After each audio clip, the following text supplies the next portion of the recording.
Guadalcanal was our first landing in the Pacific, and we hadn't quite got all the pieces of the puzzle together there. And of course, one of the things that was very difficult there, the question of sea superiority, I guess you could say, was very much in doubt. We didn't own the ocean around Guadalcanal as we did at later battles, and so there was constant naval attacks between our forces and the Japanese. It was an unopposed landing. We got ashore and captured the airfield, which we named Henderson Field in the honor of one of our Marine aviators lost at Midway. And what happened was we were able to land over an open beach unopposed, and everything went reasonably well. The fighting that occurred mostly later. Guadalcanal, we had the LCPL, and we had an LCP and LCMs, but no LCVP hadn't been developed yet.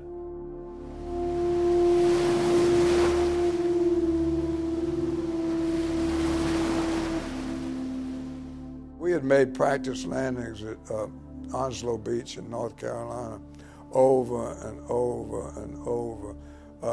We made so many practice landings and offloaded into landing craft. The mortar platoon and machine gun company, we had to have the ramps. We had a lot of Higgins boats for the rifle companies that had no ramps. Now, we did make some practice landings with them with the mortar, but it was almost impossible to get a base plate up and over the gunnel of that thing and into water that was waist deep and all, you know. It just was nearly couldn't be done. The training was always get off the beach. That's basic. You're to come ashore and you're to get off the beach, spread out as much as possible.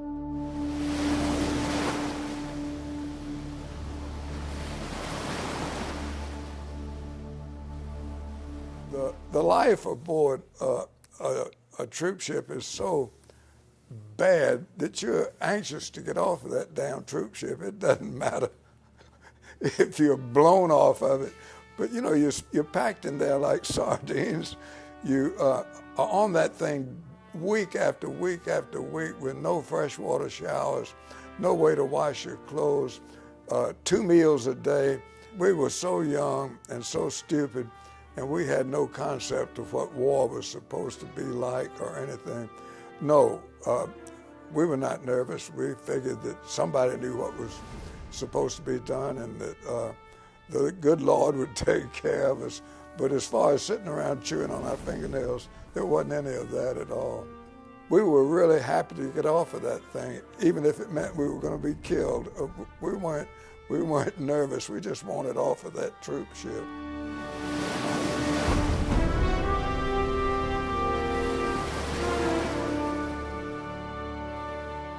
Where we landed, the coconut trees came right down to the beach. And I remember it was black sand.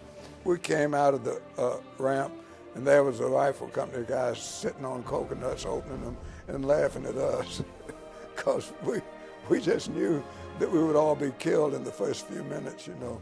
And they were sitting there laughing at us, so we joined in and started opening coconuts. The Japanese had no troops on there when they landed. It was just maybe engineers, and the rest of them were Korean workers. And it took a right good while before they got many troops on there. The first ones came on, they about 1,000, they were going to kick us off. Then we left those coconut trees behind us and walked on through some grass and scrubby jungle.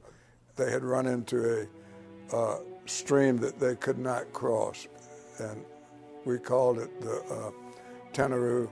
There was a corpsman said, "Oh, I had been up there yesterday. I know exactly where you are, up on the Tenaroo River." So I said, "Well, where is it?" He said, "Well, I'll tell you." He said, "There's quite a few Jeeps running around, and if you grab a Jeep, ask them to give you a ride up to where each company is, tell them on the Tenaroo River."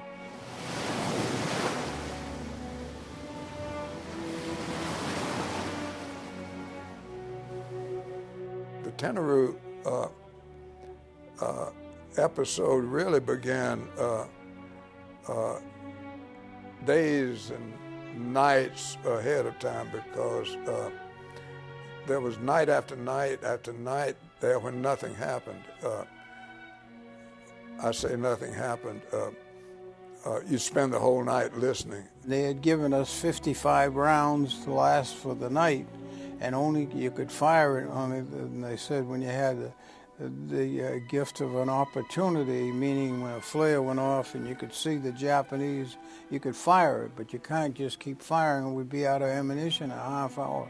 We knew we were going to get attacked that night, and we were all very set up, and the Japanese, when they came across almost, you might say, in a group of just crazy banzai charge, screaming and yelling, and we fired it, and all the machine guns, what have you, opened up on the Tennessee River, and it was a pretty lively action.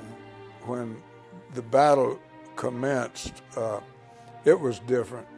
It wasn't friendly fire, or somebody had heard a cow, or somebody had heard a iguana or something. I mean, the whole world erupted up and down the lines. Every once in a while, when a flare went off and you could see Japanese, we would fire this 37 millimeter cannon with a grape shot, and you could see them, and when you fired it, all of a sudden it was all clear. You couldn't see any Japanese, and it wiped them out. It was dark, but there was a lot of flashing from all the fire and all.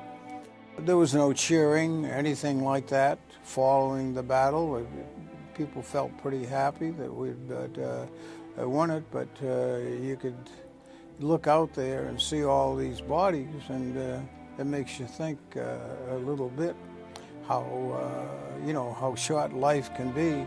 They look like raggedy-ass Marines. You know how that is. The clothes are half worn out and the shoes are half rotted off, and they already begin to lose weight left and right.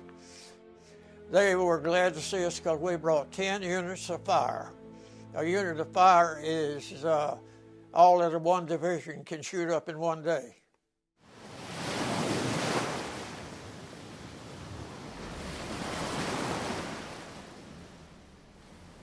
We went aboard Higgins boats and went up the beach. It's a pretty good ways to a place where it's Mount Austin, and we landed unopposed and forced our way in, but we got very short distance until we ran into great numbers of Japanese.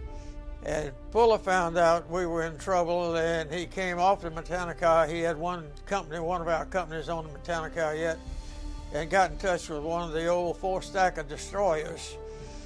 And they had 5-inch guns, and they had a battery of 5-inch guns, so they were talking to each other by semaphore. That's the flag. And we forced our way back to the beach. The Coast Guard came in and picked us up. That was when a man named Monroe in the Coast Guard was awarded the Medal of Honor, the only Medal of Honor a Coast Guardsman ever got. He was instrumental in getting his boats back in time to pick us off that beach. It was a real snafu. If Chesty Puller had not been able to evacuate those Marines, the Japanese would undoubtedly have overrun and slaughtered them. The worst thing I ever went through in my whole life was October 12, 1942. 2 battleships, 4 cruisers, and a bunch of cannons pulled in the slot and dropped anchor and just proceeded to shell the hell out of us to the tune of about 1,000 14-inch, and I don't know how many 12s and 10s. And nearly everybody on the island had concussion of some kind. And those big rounds that land close to you, and you'd bleed from the nose and the mouth. That's when I lost my hearing. We put everything we had in it, and so did they. Because whoever the powers to be knew that who won that thing was going to take over the war.